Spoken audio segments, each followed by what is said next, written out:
welcome everybody out to the kickoff event for our dear friend, Councilwoman Jan Pye. And to start the evening off, our esteemed and honorable Mayor, Scott Mattis.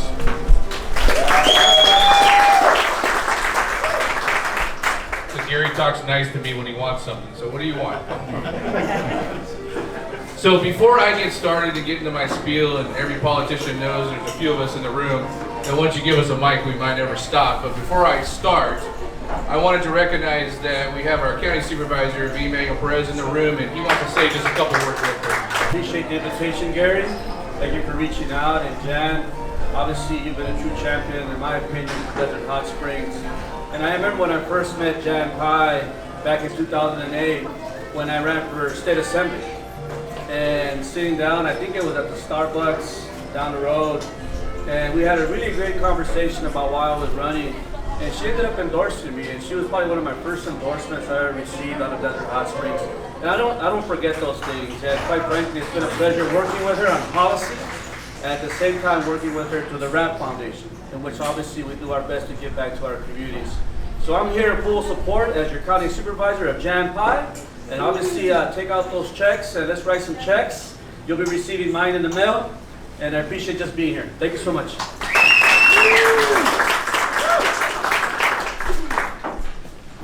And you never want to start without introducing a lot of people in the room, but you guys met our Mayor Pro Tem, Gary Gardner. He is also running for re-election in District 1 now. And people were so scared that no one ran against him, and he's the only candidate. So congratulate him. He will be re-elected as city council. Pye Gonzalez, she represents College of the Desert, and she is your representative here in Desert Hot Springs. They are district, and she will answer any of your questions about the college. She loves talking about the college and education. If you get a chance, meet her. She's been a great supporter of all of us up here.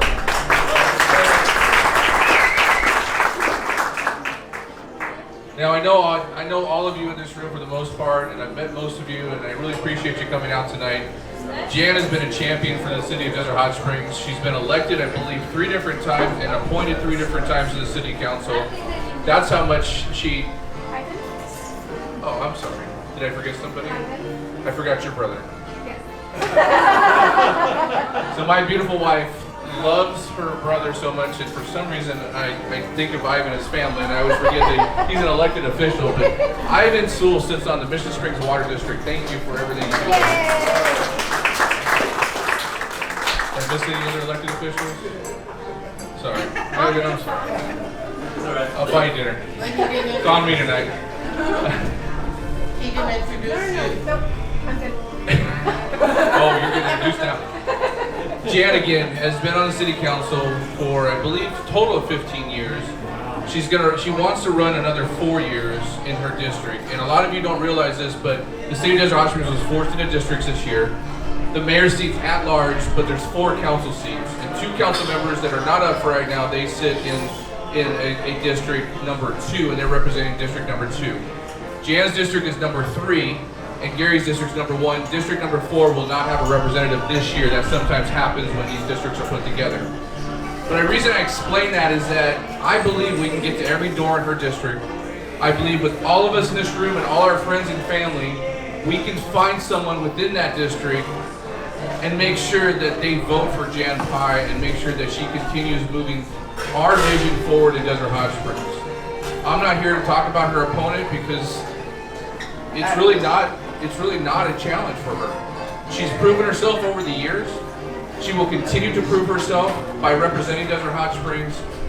And whatever we do moving forward has to have Jan Pye as part of it. If there's anything you'll do for me, whether you like me or not, please consider speaking to this woman, listening to her vision, and voting for her moving Desert Hot Springs forward. Ladies and gentlemen, please re-elect Jan Pye.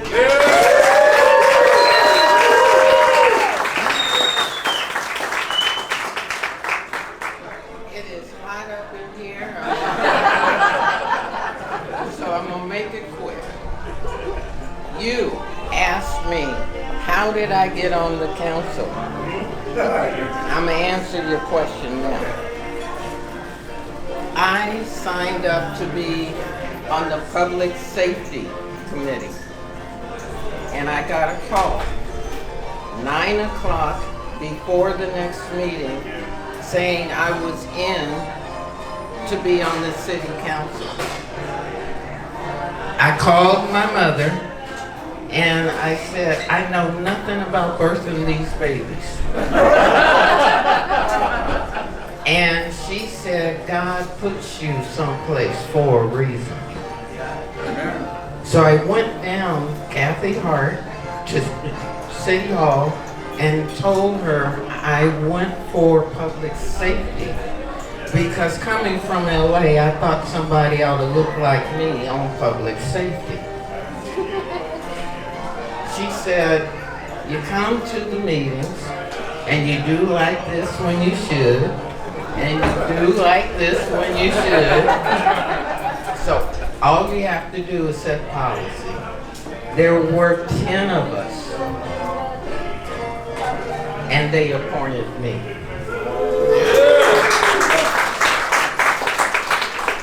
Now you want to know, what did I do? The first time I attended a council meeting, they had on their register of demands, which tells you how much money you're spending. Nobody called on the register of demand. Nobody wanted to talk about it. So I politely said, if you have it on the agenda, but you're not going to talk about it, then take it off of the agenda. They didn't want to do that, and they started talking about the register of demands. We have contracts, but we never knew when the contract was up or wasn't going to be up. Is that your table? Real simple. I created an Excel spreadsheet, told us what it was about and when it was going to expire. We still are getting that today, and we know when a contract expires. Our council started where you have to have 2 people assigned to something. Yeah. I wanted to do homeless. No one on the council wanted to do homeless with me. So I couldn't bring it forward. But thank God, he figured out a way for me to do it, and I did it by myself. And that's how we had a homeless committee just for Desert Hot Springs. Now, what am I going to do? I'm putting together a strategic plan for homeless people in our city. We have to do this, as you asked me, why don't we have further economic development? We need to clean up our city first. We need to stop all the homeless people going downtown. Now let me tell you, they are our constituents also. And we have to do something about it, and that means what we should do, we can do. And so I'm putting together a strategic plan with the city manager. Once that is intact, then I'm talking to the mayor about it. We will put it together, then bring it to the council to vote on.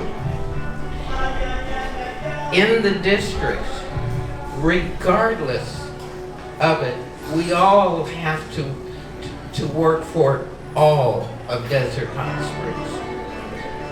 Nunez is one of our council members, and he's really prone on parks.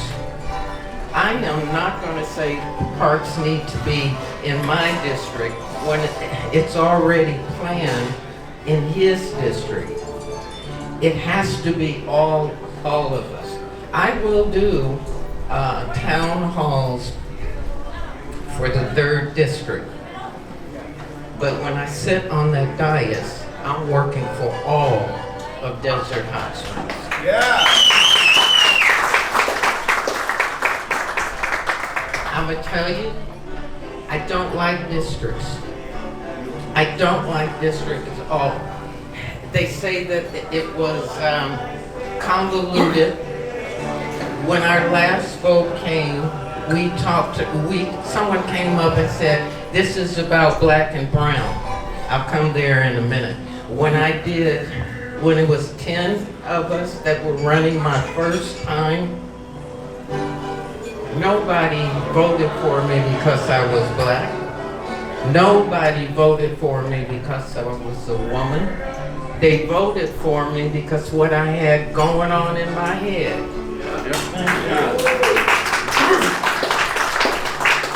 That's the same thing they're doing now.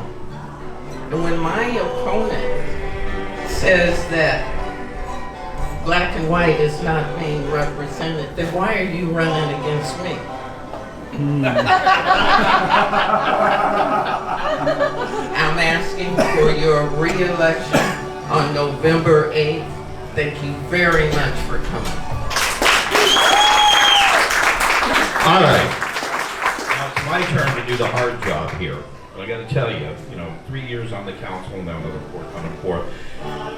Jan is a woman of faith. She has more faith than anybody I've ever met. And we've all seen those little bracelets with the WWJD on them. What would Jesus do? On the council, we changed that. What would Jan do? And we do it. And so we need to have her back. We really do. She briefly touched on her opponent. I will not mention his name, but we also call him Voldemort sometimes. So if you're familiar of Harry Potter, that's what we got. We have got to make sure that Jan comes back because her opponent drove this city into the ground when he was elected. We had no money in the bank. They were ready to toss our police department out. Jan, the mayor, the 2 people that I look to the most on council are the people that led the effort to stop that. They're the reason this city is the way it is today, and we have to keep that going. And that is going to take money. Campaigns take money. They take a lot of money. And a ground game like what we're going to have to do for Jan, with a lot of mail, and a lot of door knocking, and a lot of handouts, that takes even more money. So we need your help. Even if you don't live in District 3, if you love this city as much as all of us do, and I think you do, please dig deep. Help Jan out. We can take credit cards, we can take checks, we can even take cash, but he's going to ask for a lot of ID on it. This is Jan's treasurer. He's also my partner, Eric Harris. He's also my treasurer. And this man is so good that he won't even let me buy a paperclip with the campaign account unless he okays it. So you know that the money that you give to Jan is going to be used for Jan's campaign. And we're going to make sure that Jan wins, but we need your help and your dollars. One other thing you can do after giving some dollars is talk to your neighbors. This is going to be a neighbor-to-neighbor campaign. It's going to be people talking about Jan, talking about how good Jan is for the city, talking to your friends and neighbors and saying how important it is for us to re-elect Jan. So, finish off the tacos, and as you're on your way out, stop by and see Eric and give him some money if you haven't, so that we can keep Jan on the dais with me and Scott. Thank you.